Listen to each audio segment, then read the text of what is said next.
পিছাও পিছাও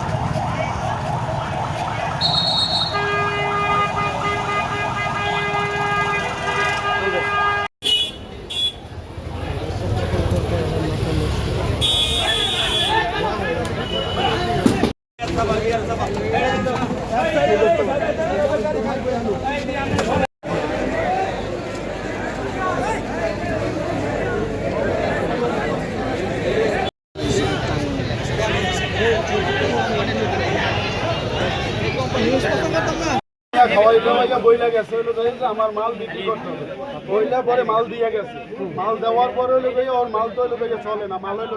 duplicate মাল ঠিক আছে এই মালের উপরে মার্কেটে যেটা চলবে ওইটাই তো বেচবো আমরা নাকি এখন ওনার মাল 1 নাম্বার না 2 নাম্বার এটা উনি জানেন উনি ওই মালের উপরে টার্গেট দিচ্ছে আমাদের 30 লাখ টাকা এখন ওনার মাল চলে হলো তো 1 লাখ টাকার বছরে